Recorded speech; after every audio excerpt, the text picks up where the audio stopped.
আসসালামু আলাইকুম ওয়া রাহমাতুল্লাহ। আজকে আমরা দেখব হচ্ছে যোগ। এখন আমরা যে দেখব যোগটা দেখব।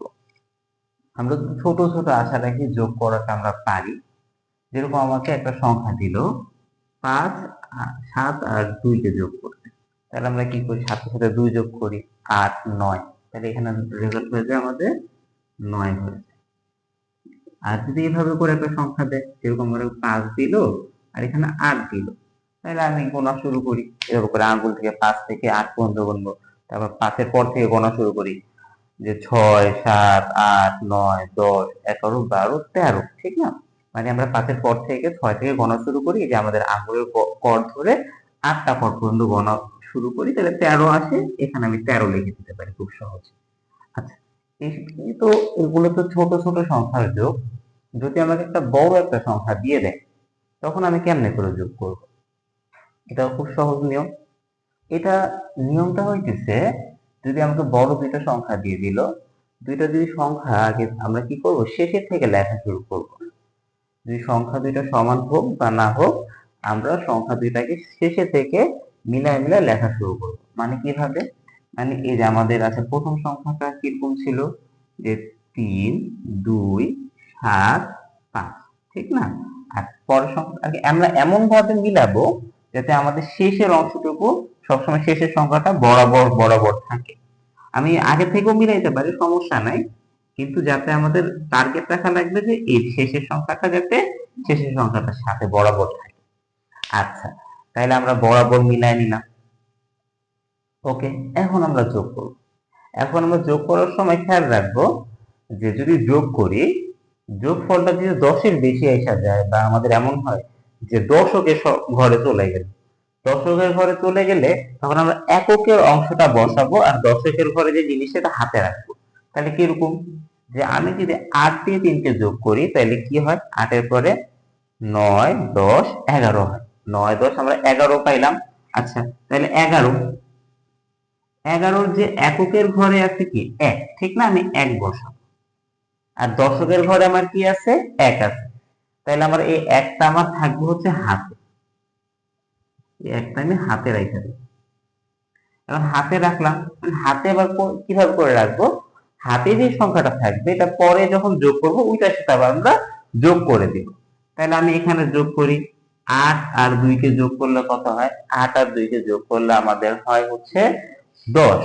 আচ্ছা, এখন হাতে আমার ১ ছিল, তাহলে ১০ আর ১ তাহলে হয়ে যাবে কি? আবার ১১ হয়ে যাবে। তাহলে আবারও আমার ১১ হয়ে গেল। তাহলে এখানে আমার হাতে আছে ১, আমি বসাবো হচ্ছে ১, আমার হাতেও আছে, আমার এখানে ১ আছে। তাহলে আমি এখানে হাতে ১। আচ্ছা, যাই হোক, আমরা কি করতেছি এই জিনিসটা, যে এখানে আমি যখন করছি এখানে ছিল, আমি এখানে হাতে ১ ছিল, আমি এটা পুরোটার সাথে ১ যোগ করে দিচ্ছি। এখন এখানে আমার হাতে ১ আছে, এই পুরোটার সাথে আমি কি করে দিচ্ছি? ১ যোগ করতেছি। তাহলে আমি ৭ আর ৮ এটা হয়ে যায়। পরেরটা যদি আমি করি, যে ৭ আর ৫ আমি যদি যোগ করি, তাহলে আমার কত হয়? ৭, ৫, ১২ হয়ে যায়। ১২-র সাথে আবার যে আমার হাতে ১ ছিল, এই হাতের ১ যদি আমি যোগ করি, তাহলে হয়ে যাবে ১৩ হয়ে যায়। তাহলে ১৩ যদি আমি লিখি, তাহলে ১৩ হচ্ছে এককের ঘরে আমাদের যেটা আছে, মানে ৩টা বসাবো। আবার হাতে আমি কি রেখে দিব? আবার ওই একটাই আছে, একটাকে আমি হাতে রেখে দিব, মানে দশকের ঘরে যেটা থাকে ওইটা আমি হাতে রেখে দিব।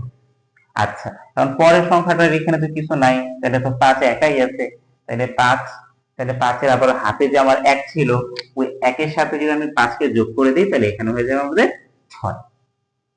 আচ্ছা, এটা গেল এই নিয়ম। যদি এরকম যদি থাকে ৩-৪টা যদি থাকে, আমরা লিখি, মিলাইতে থাকবো।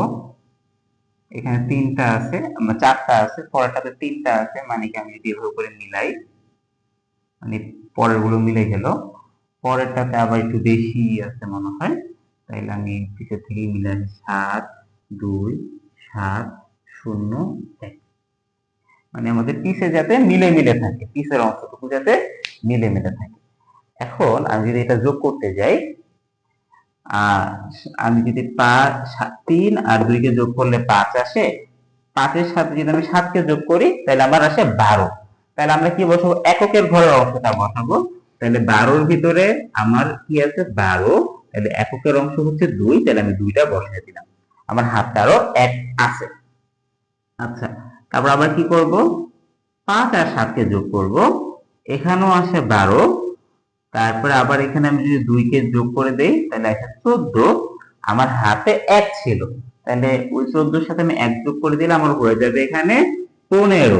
15 তাহলে আমরা 5 বসাইলাম, আমার হাতে আরো এখনো 1 আছে, তাহলে আমি এই একটাকে কি করব, পরেরটার সাথে যোগ করব। আচ্ছা, পরেরটার সাথে যোগ করব, আমি মনে রেখে যে আমার হাতে কিন্তু 1 আছে, তাইলে আহ আমি এখানে যোগ করলাম, যোগ করার পরে 8 আর 2 যোগ করলে 10, 10 আর 7 কে যদি যোগ করি তাহলে আমাদের হয়ে যায় 17।